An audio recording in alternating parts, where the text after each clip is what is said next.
Salta. Exactamente, y nos vamos a Metán por el problema que tenemos en la unidad carcelaria número 2 de Metán, denuncias por torturas allí y, bueno, algunos hechos, la verdad que nos han llamado la atención. Adelante, Goro, te escuchamos.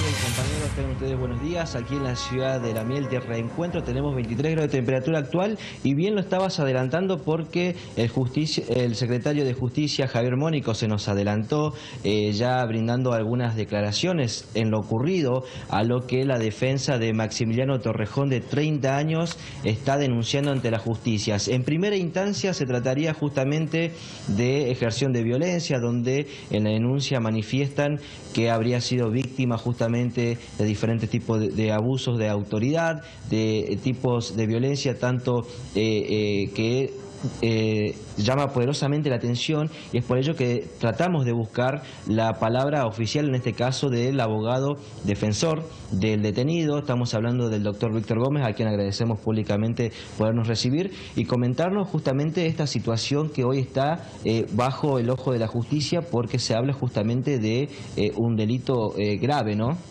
¿Cómo están? Bueno, antes que nada, gracias por el contacto. Así es, como bien lo manifiestan ustedes, esta semana hemos avanzado en las presentaciones luego de la denuncia que formulara el 16 de enero el señor Torrejón por los hechos sucedidos el 11 de enero de este año 2016 en el interior de la unidad carcelaria número 2 de Metán. Ello por cuanto en las horas de la noche de esa jornada el señor Torrejón fue objeto de severas agresiones, esto es, tres ataques, y donde no solamente él, sino además otros compañeros de pabellón que se encontraban simplemente dispuestos a cenar en ese momento, porque los días domingo llegan los familiares de las personas que se encuentran privadas de su libertad y se disponía a cenar los alimentos que le había provisto su familia, cuando de pronto un grupo de guardiacárceles, esto es personal que trabaja al interior de la unidad carcelaria número 2, empezaron a proferirle serios golpes, salvajes agresiones en 3 ocasiones a él y a sus compañeros, y esto es justamente lo que hemos denunciado ante la Fiscalía de Derechos Humanos de la provincia de Salta, que, como ustedes saben, es el organismo competente que puede recibir estas denuncias. Esto nos agrava y nos alarma severamente porque estos hechos muy pocas veces se denuncian, y las pocas veces que se denuncian, pocas veces se encuentran sus responsables. Y en esta ocasión, 3 agresiones que en algún momento de estos acontecimientos tuvieron, por ejemplo, prácticas de asfixia contra el señor Torrejón, salvajes ataques que, por ejemplo, le pusieron linternas en sus ojos en la oscuridad, porque además apagaron las luces y sacaron al señor Torrejón y a sus compañeros fuera del área de donde se encuentran las cámaras de seguridad que vigilan la zona del pabellón de la unidad carcelaria número 2, y esto es quizás lo que todavía potencia aún más. Al mismo tiempo, mi representado tiene desde hace un tiempo unas complicaciones en su estado de salud, en su aspecto físico, porque tuvo 6 operaciones de su pierna izquierda, por ejemplo, y los golpes, las patadas que le profirió el personal del servicio penitenciario le quebró un clavo de una plaqueta de aquellas operaciones. Entonces fíjense lo grave y lo horrible que ha sido esta situación.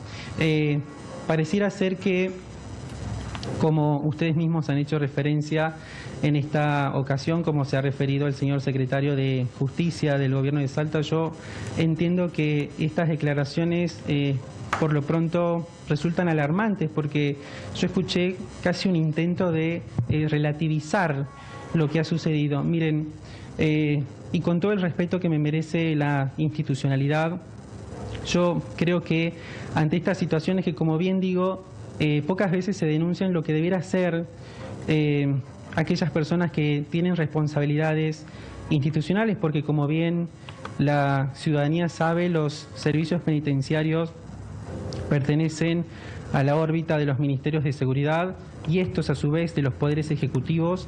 Yo creo que ante el conocimiento mínimo de estas prácticas que siguen sucediendo, porque son prácticas deplorables que todavía se mantienen lamentablemente en un sistema constitucional argentino que no se ha pensado para seguir reprimiendo todavía al interior de los muros donde se alojan las personas privadas de su libertad. Yo creo que ante el mínimo conocimiento de estas prácticas, lo primero que deben hacer aquellos que tienen responsabilidades institucionales es velar por la seguridad, porque estas personas todavía se encuentran al resguardo y al amparo de aquellos que están justamente para cuidar de estas personas.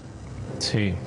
Doctor, coincidimos obviamente que estos organismos tienen que velar por el cuidado de los internos, así lo marca el derecho humano. En concreto, a mí me gustaría detenerme un ratito en lo que ha ocurrido. Usted algo ya ha graficado que nos ha llamado la atención, pero ¿en qué lugar se da estas torturas, estas vejaciones que usted estaba recién describiendo?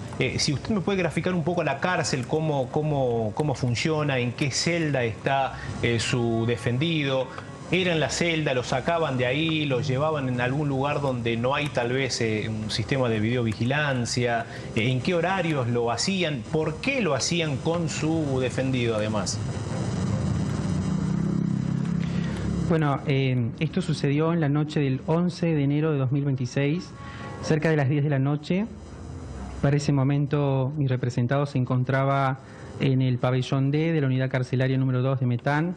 Sí. Y es cuando desde ese lugar fue atacado por al menos 4 personas, 4 trabajadores, 4 guardiacárceles, que además, fíjense ustedes, se encontraban encapuchados en la oscuridad porque habían apagado las luces de la unidad carcelaria, y luego de eso sacaron a mi representado y a otros internos que yo no represento fuera del espacio del pabellón D hacia la zona del pasillo, y luego los arrastraron al menos 40 metros dentro del espacio edilicio de la unidad del servicio penitenciario de Metán.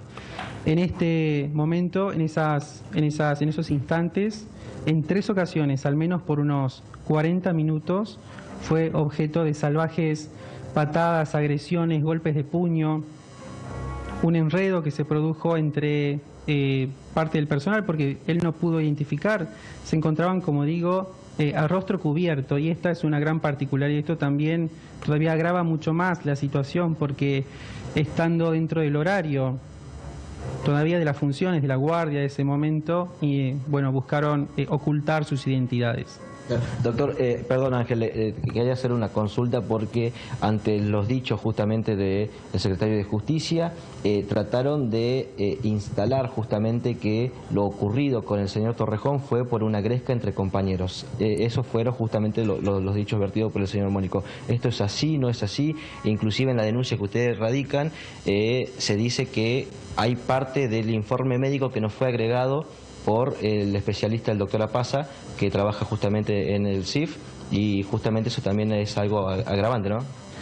No, el doctor, a ver, dentro de los hechos que nosotros estamos denunciando, por ejemplo, acá se ha hecho referencia de que hubo mínimas escoriaciones, creo que fueron las declaraciones, de hecho fueron ante este mismo medio, con lo cual ustedes esto lo pueden corroborar. A ver, hay que hacer grandes salvedades en esta cuestión. Primero, el señor Torrejón, sí es verdad que ya había ingresado a la unidad carcelaria con antecedentes físicos de operaciones, de intervenciones quirúrgicas, como bien menciono, pero es aquí en donde los golpes que recibió en estas 3 ocasiones le produjeron la rotura de una plaqueta que había tenido como consecuencia de aquellas intervenciones. Entonces esto es lo más grave. Hoy, por ejemplo, se encuentra caminando con muletas.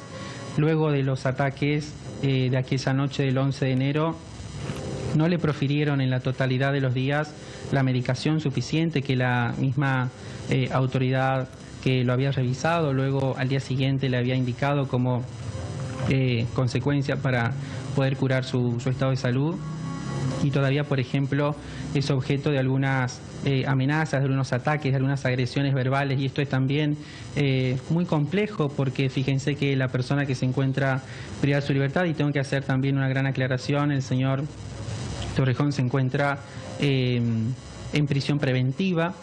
Entonces no es una persona condenada, es decir, todavía goza del estado de inocencia que debe destruirse a través de una sentencia, y esto también es lo que complejiza la situación.